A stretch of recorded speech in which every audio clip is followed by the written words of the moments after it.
Hello and welcome back to Forza Motorsport 7 with another ridiculous car build. And we have by far the craziest car from standard we've ever had.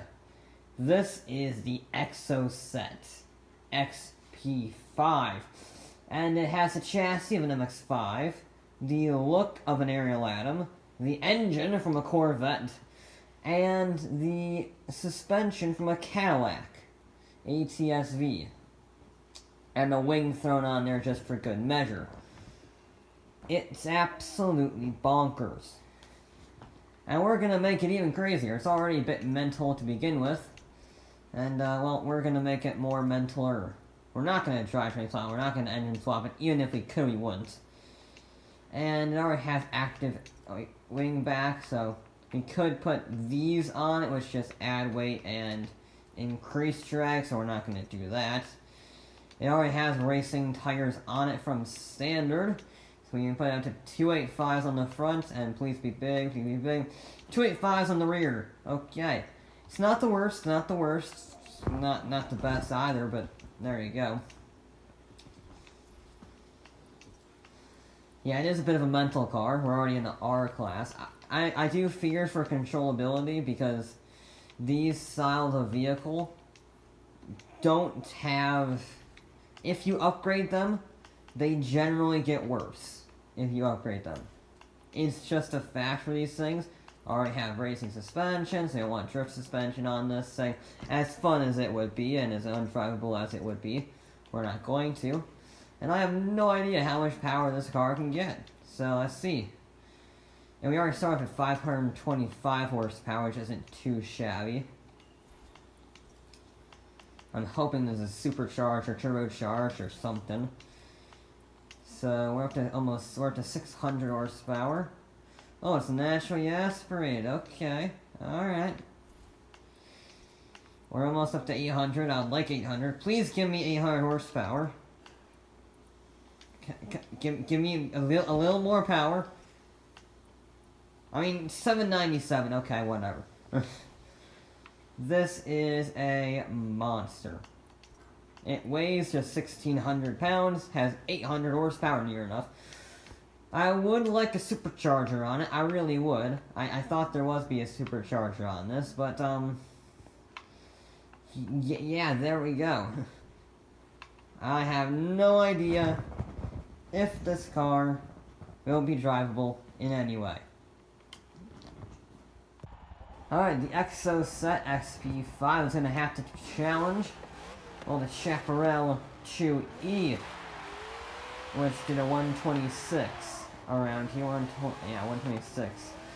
And nothing's gotten close to it. This is the highest PI car we've had here in a long time, mainly due to its handling. It has a fifth of its weight in downforce. That's a lot of downforce. And it's a bit oversteery, it is a bit wiggly, but it's not undrivable. It's not undrivable. Let's go, okay. Easy does it. It's not undrivable, but it does want to kick you in the back of the head. It does want to hurt you, but it doesn't want to kill you. That's I guess that's a positive. I guess. Ooh. Now be wary of the crust. There we go. 138 miles an hour down that very short straight into the corkscrew. I do fear for the crust at turn 1, because that is faster. And we already saw what happened to it if we went full throttle over that first crest, and that wasn't even at full speed.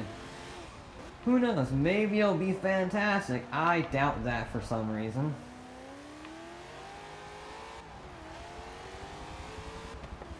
However, from a standing start, a 135 is pretty darn good. 140 miles an hour down that straight, which is not too shabby. I mean, didn't go off the track, that's good. We got a little bit of lift on the front, a bit of a wheelie, but not a full wheelie. Didn't lose control, which is always a good thing. Turning too early like an idiot, but I didn't go off the track at least. Well, this is looking to be the fastest vehicle we've ever had around here. Which is a good thing. It is scary though, it is awfully scary. It is terrifying, because you want to go near the throttle around these corners so you don't lose time. But then you get wheel spin and then you die. And that's not ideal. Criminy. No, no. You just can't go near the throttle in some areas because it will just spit you into the wall. But you can just about control the brutality of this car. Alright. Just a little bit further.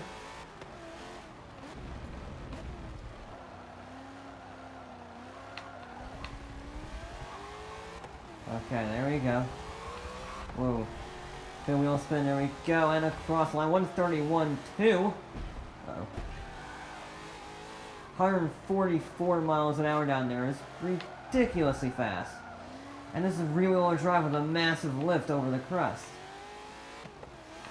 That is murderous acceleration. Absolutely murderous acceleration. I love how this car is just sucking everything up and saying, that's the best you got?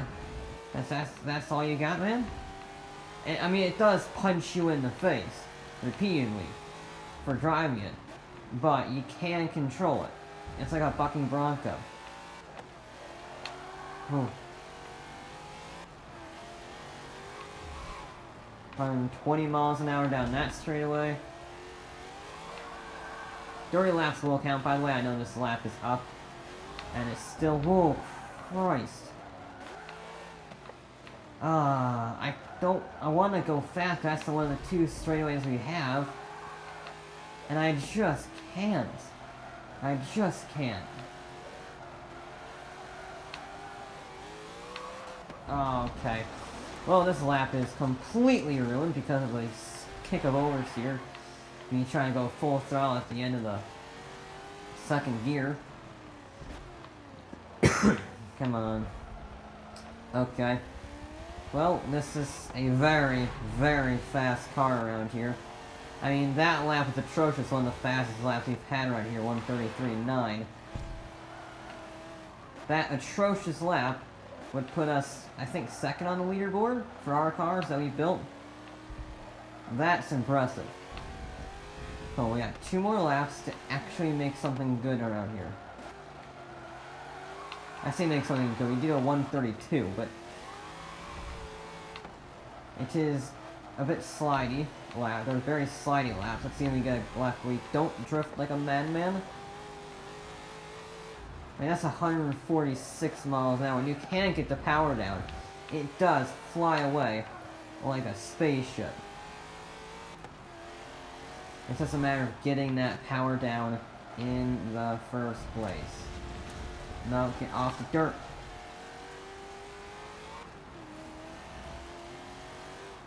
There we go, that's a bit better. Cancel that by the fact we went on the dirt, but there you go. Sand, I guess it's sand, isn't it? We're in California here.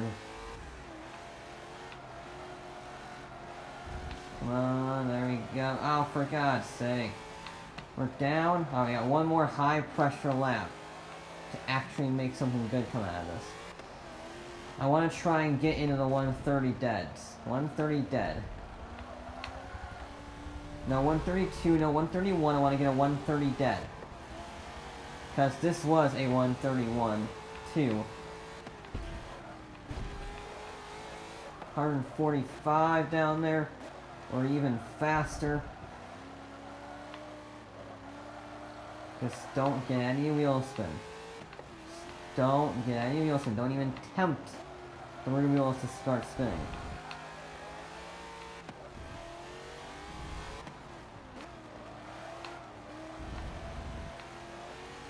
There you go. I am concentrating so hard right now, it is not even funny. Because you really do have to focus with this car. You have to be a Zen master to drive it. This is my concentrated face. You can't see it, but this is my concentrated face. Ooh.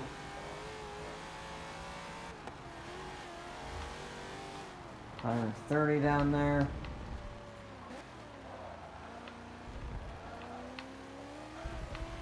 Come on, easy does it, easy does it.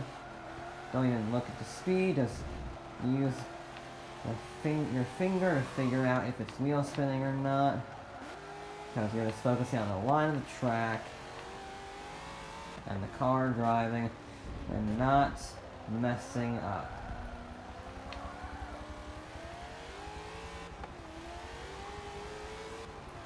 Come on, there you go.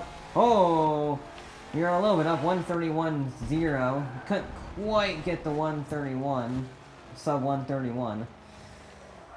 Oh, that was a lot of work. That was an awful lot of work, but we got a very big result. That was the closest we've come in this entire series. Oh, that was a lot of concentration. That was an awful lot of concentration. But we did it. That will put it to the top of the table by over 2 seconds. And we've almost got within the 5-second range of the, Chaparral. If it just had bigger tires, it would be dominant around here. It would break all records known to man. Unfortunately, you can't get bigger tires, so you're just spinning away all that horsepower. And that's a bit of a shame. But let's see how this incredible track car does in a straight line. Alright, the Exocet XP-5. It's not supposed to be very fast, let's just be honest here. It doesn't scream aerodynamic, it screams track toy, and track toys are never designed to be fast. They're designed to, well, be fast in a racetrack, which has very few straights, as long as this one. However, it is supposed to be able to go 203 miles an hour, and I believe it would be in 4th gear, because we're up to 200, there we go, 201. This is the longest the gearing can be. I cannot tune the gears any longer. 203, I saw 204 briefly. I saw 204. It flashed for half a second. There was a 4 at the bottom, I'm counting that. Come on, there you go, 204. Haha! 204 miles an hour! You are actually faster than your projected target with the help of gravity. There you go. Would you look at that? Ooh. Suspension is not liking this. What is the suspension doing? But it just about kept 200 miles an hour around that corner.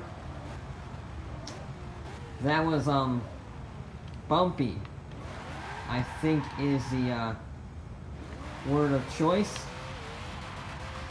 However, 204 miles an hour is not that good, but for a track place, not too shabby. And of course, we can do all of the burnout, and all of the time.